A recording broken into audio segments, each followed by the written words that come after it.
So on the 22nd of December, we left Salzburg and we jumped on a train to head to Bad Goisern, which would be where we would be staying for Christmas and spending Christmas. Mum, how long is this?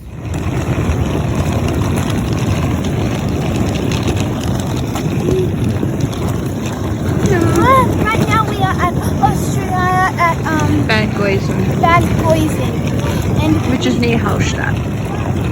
And this is where we're staying for Christmas. yeah, and I'm gonna be recording this because I am.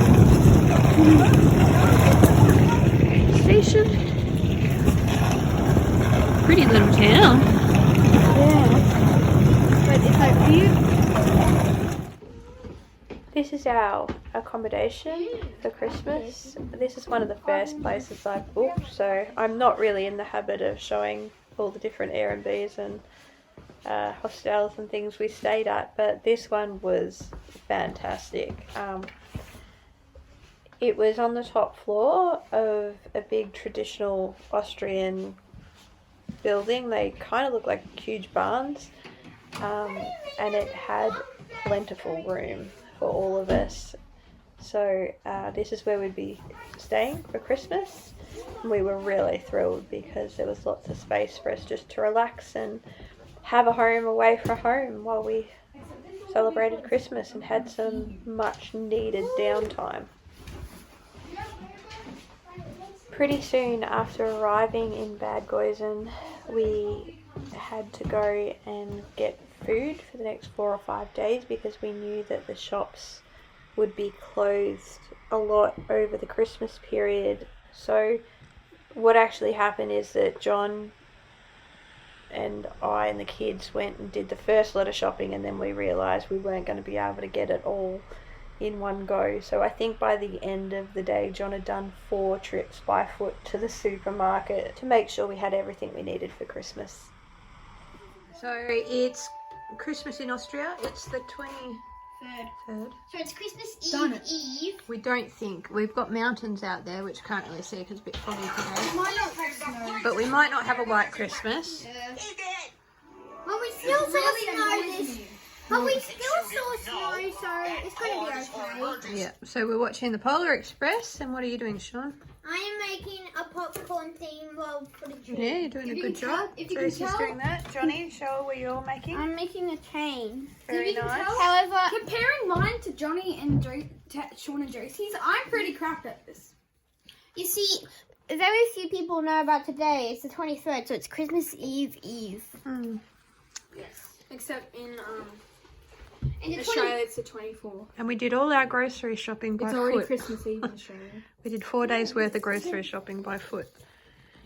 Yeah. So Dad's having a rest. All right. Yeah, Papa needs to have a sleep for the next 10 hours. There's our little Christmas tree I'm gonna put it and our angel that we made.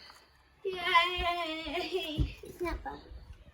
Merry Christmas to all and a Happy New Year! Yay! Yeah, it's good. I think we did a pretty good job on the tree. Who did the angel?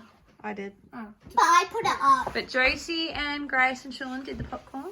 And Johnny and I and Sean and Josie did And I did nothing. some of the trains. And I did And nothing. you did nothing. So for the first couple of days we were in Bad Goisern, the weather was pretty miserable.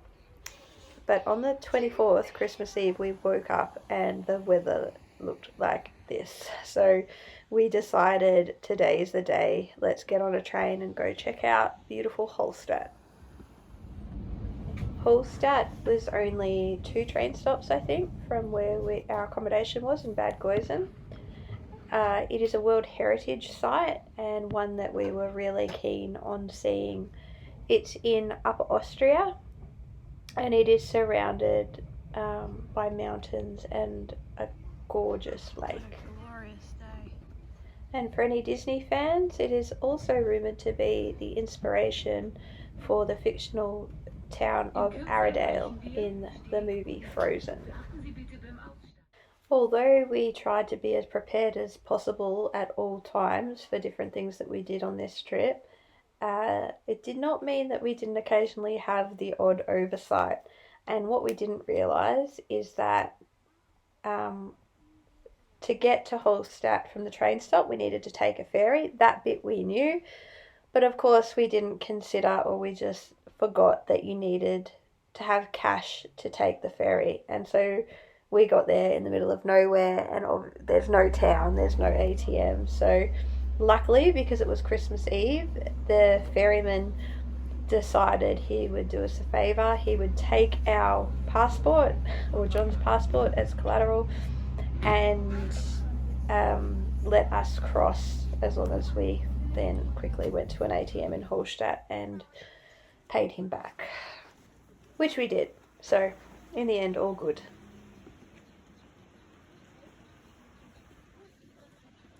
Wait, Mummy, the water's not too deep. We could walk past it. As you can see, Hallstatt is absolutely stunning. We are so glad that we did this on Christmas Eve. It just made our Christmas really special.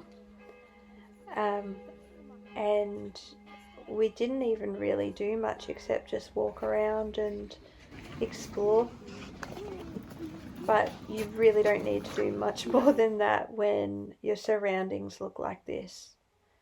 The town itself was quite medieval, so like a CC, lots of little twists and turns and narrow alleyways. But it was like being in a snow globe at Christmas time. It was magic. Is it too expensive?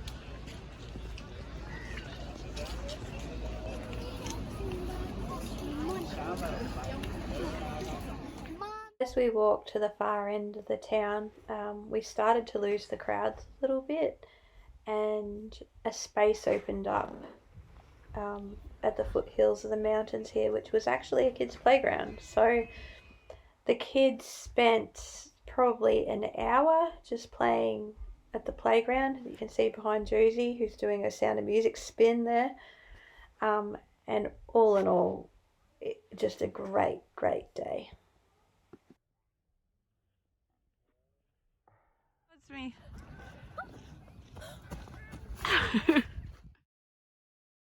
Yummy soft.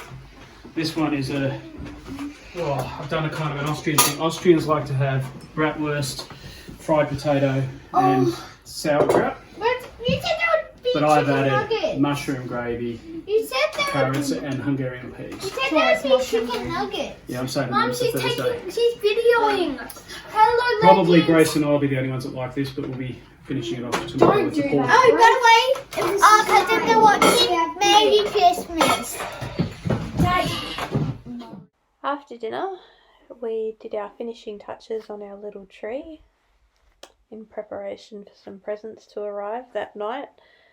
And we had to keep the kids up until 11 p.m. because we were on foot, we didn't have a car, and the only mass that was available to us in Bad Goisern was the 11 p.m. or the midnight mass. But we are so glad that we attended that particular mass because they had the most glorious choir up in the top level of the church, and it was one of the most beautiful things I'd ever heard in my life. John and I were blown away, and we hope you will be too.